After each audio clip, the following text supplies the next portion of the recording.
I am Bryce Newberger, and this is the Kinship Chronicles, Children of the Phoenix, Chapter 24. Cal sat at the table looking down into his porridge. The other children had mixed reactions towards him. Some had locked onto him with curious gazes. Others ignored him completely, and the last small percentage glared at him. His confrontation with Ox went smooth. Cal took a few hits to the gut and didn't whine or plead for help.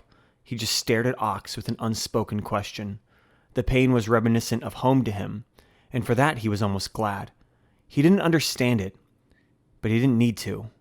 Ox was a nightmare, but the reoccurring kind that you come to almost miss when it doesn't show for the night. After he finished his breakfast, the children were ushered into a play area. It seemed as if there was no schooling here, just a place for children to play and forget their woes. Cal sat in the corner and kept to himself. He didn't bother looking up at anyone. He just dwelled inside his own head. He didn't see that Ox was hell-bent on getting at Cal. It was like a dog on a bone. When the mistress overseeing the area seemed to lose interest and started to make trips to other areas of the orphanage, Ox seized the opportunity. He waddled over at a fast pace, seized Cal by the shoulders and tossed him on his face across the floor. Cal landed with a hard oof and then stayed still. Ox plopped onto Cal's exposed back and plowed a hard fist into the back of his victim's head. With a hard bounce, Cal's head knocked against the wooden floor. At that, he finally gave out a cry. Satisfied, Ox got off of him before the governess came back. For the rest of the day, Ox seemed to leave Cal alone. While preparing for bed, the mistress decided to move Cal and Ox to beds close to one another so they could comfort one another. That night, Cal did not cry. He remained silent. His sadness had finally passed the point of tears. He felt a hollow, cold numbness. He wasn't even sure if this feeling was sadness. The next morning, he awoke with the other children and headed for the door to breakfast. Before reaching the exit, Ox shoved him into the doorpost. Cal's face smacked at a hard corner. His vision went black for a brief moment. When it came back, Ox was walking past him with a chuckle. Cal caught his breath, then arose and continued downstairs. To all around him, it seemed like he was a zombie. He didn't react to anything. During playtime, Ox again waited for the opportune moment. When the mistress walked away, he strode over to his small quarry again. This time, however, Ox waited for Cal to look at him. His shadow encompassed the light over the little boy. After a good minute, Cal looked up at Ox with a blank stare on his face. Ox reared his fist back like a crossbow ready to fire. Cal remained expressionless. His young spirit was so playful just a few days earlier that his brother couldn't get him to focus long enough for a conversation. His boundless energy which sent him fishing the morning his father was taken from the house, his good-naturedness which shined through to the mare, was all gone. This empty shell didn't care what happened to it. Ox slammed his fist into Cal's face. The boy sprawled back onto the floor, then collected himself and sat back down, staring at Ox. The bully looked disappointed. "What do you want from me?" he yelled back at Cal. Without getting his answer, the mistress rushed back in. "Is everything all right, Oxydillion?" "Yes, Mum. Sorry." Ox shrugged back at her. They parted ways, and Ox ignored Cal for the rest of the day. The next morning, Cal arose from bed much the same as he had the day before. As they reached the exit for the door, a hand reached out and plucked Cal by the shoulder. Cal turned to see Ox was just looking back at him, staring into his eyes as if he were expecting to see a soul looking back at him. "Cal?" Ox said in a tone Cal wasn't used to hearing. Cal didn't respond. I... Ox started as if he were trying to speak a different language. "I'm sorry," he finally said. Head then sunk down, and for the first time ever, Cal saw tears of true sorrow glaze over Ox's face. At that, the big boy walked past Cal and headed downstairs. That day during playtime, the other children waited with anticipation to see Ox brutalize the smaller boy. It was as consistent as clockwork to them by now. But the moment never came. Ox stayed clear across the room and away from Cal. A few days had passed and the two had zero interaction. Another orphan, Thaddeus, was a large boy, kind you expect to age out of the system since he hadn't been adopted yet. He had grown tired of not getting action during playtime. He confronted the shell of Cal while surrounded by a number of other children. "Watch this! He won't fight back!" said Thaddeus to the others. He grabbed Cal hard by the shoulders.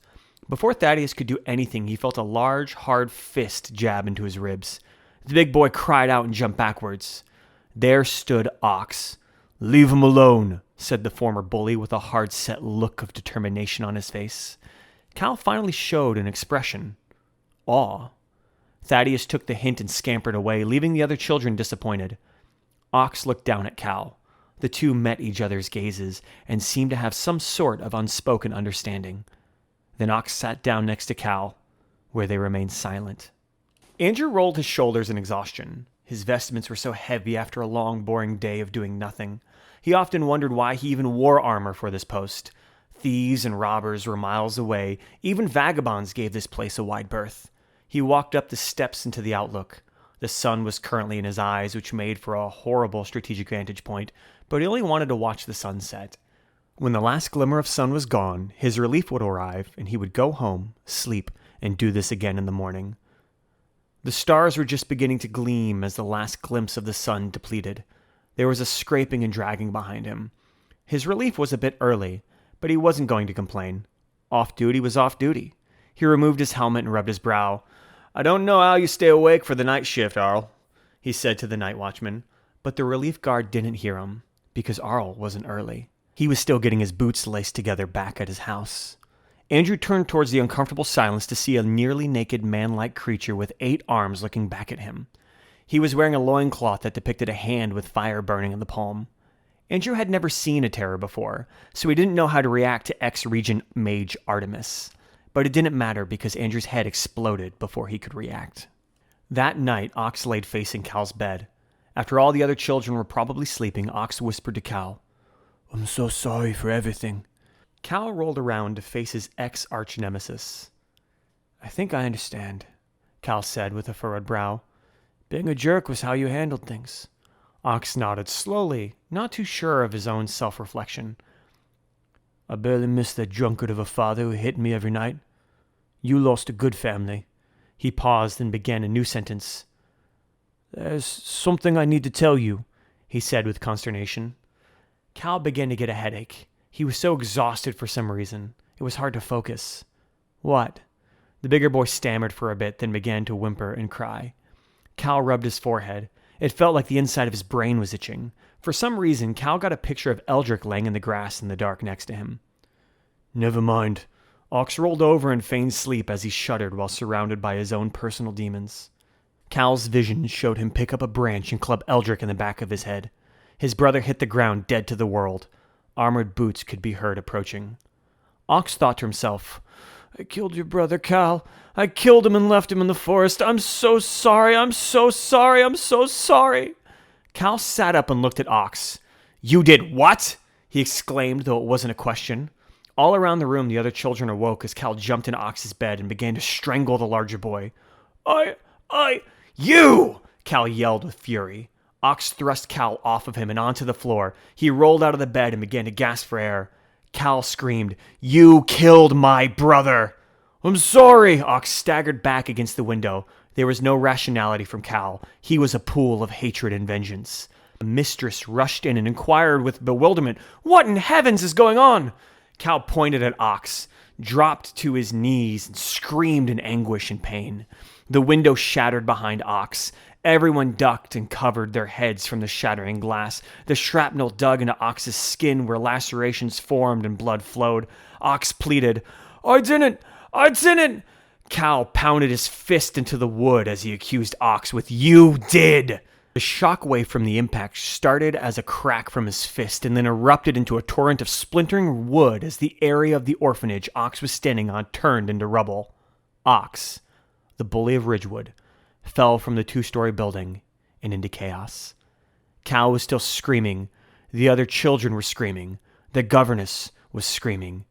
And standing in the wake of the ruined window, an 8-armed terror was screaming back at everyone. Thank you for listening. I'm Bryce Newberger, and this has been the Kinship Chronicles, Children of the Phoenix. If you enjoyed what you heard and you'd like to purchase the full book, then either look up New Books on the Google Play bookstore, NEU Books, or simply click the link in the description. The book is only $5, and I appreciate your support.